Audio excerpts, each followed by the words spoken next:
This is the story of the Bremen town musicians.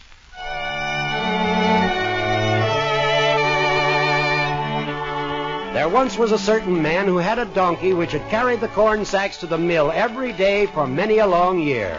But since he was growing old, he was no longer able to work.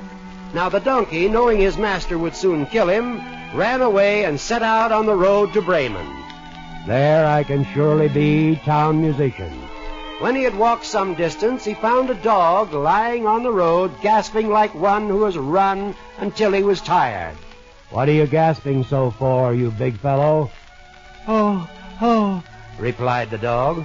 "As I am old and can't hunt any more, my master wants to kill me, so I've run away. But now I have no way to earn food." "I'll tell you what, I'm going to Bremen to be a musician. Why not get yourself the same kind of a job? I'll play the lute, and you can beat the kettle drum." The dog agreed, and they went on.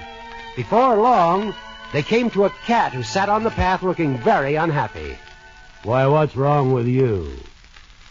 "Who can be merry when his life is in danger? I'm old, and since my teeth are not sharp, I don't want to hunt mice anymore. My owner is angry and wants to drown me, so I've run away.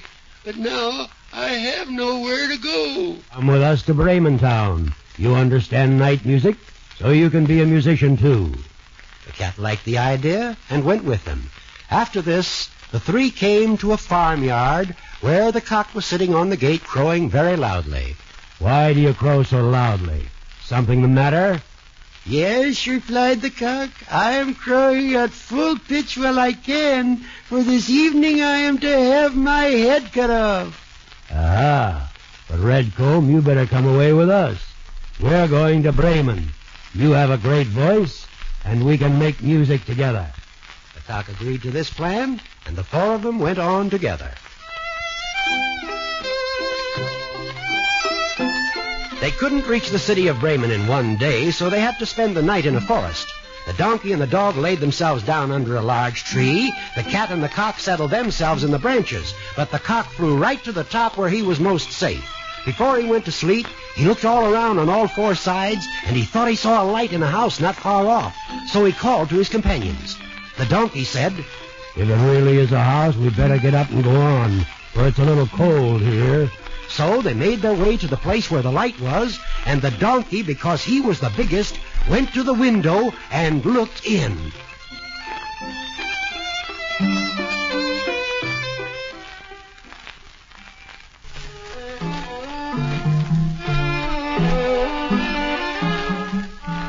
"What do you see, my gray horse?" "What do I see? I see a table covered with good things to eat and drink, and robbers sitting at it enjoying themselves." "That'd be the sort of thing for us." Yeah. How I wish we were in there." And then suddenly the animals thought of a plan to drive the robbers away. The donkey placed himself with his 4 feet on the window ledge. The dog jumped on the donkey's back. The cat climbed up on the dog. And lastly, the cock flew up and sat on the head of the cat. When this was done, they began to perform their music together. The donkey brayed, the dog barked, the cat meowed, and the cock crowed. And then they burst into the room so that the glass clattered. At this horrible noise, the robbers sprang up, thinking that a ghost had come in, and they fled in great fright into the forest.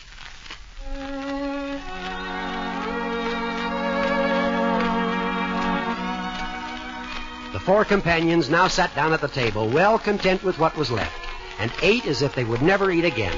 When they were all full, they put out the light, and each found a sleeping place that suited him. Being tired from their long walk, they soon went to sleep.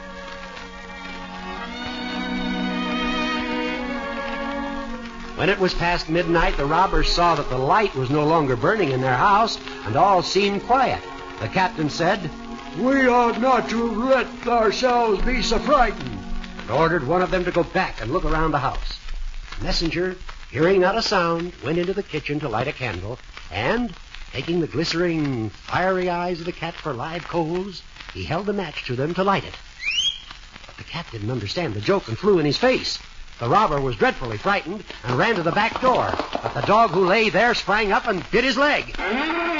Then as he ran across the yard by the straw heap, the donkey gave him a kick with his hind foot. The cock, too, who had been awakened by the noise, cried down from the beam, "Kickery-rickery-ree!" And then the robber ran back as fast as he could to his captain and said, "Oh, there's a horrible witch sitting in the house who spat on me and scratched my face. By the door stands a man with a knife who stabbed me in the leg. In the yard there lies a black monster who beat me with a wooden club. And above on the roof sits the judge who called out, 'Bring the rogue here to me!' So I got away as well as I could." After this, the robbers were afraid to go into the house again. But the four musicians of Bremen liked it so well that they spent the rest of their lives there, eating and making the merriest music in the forest.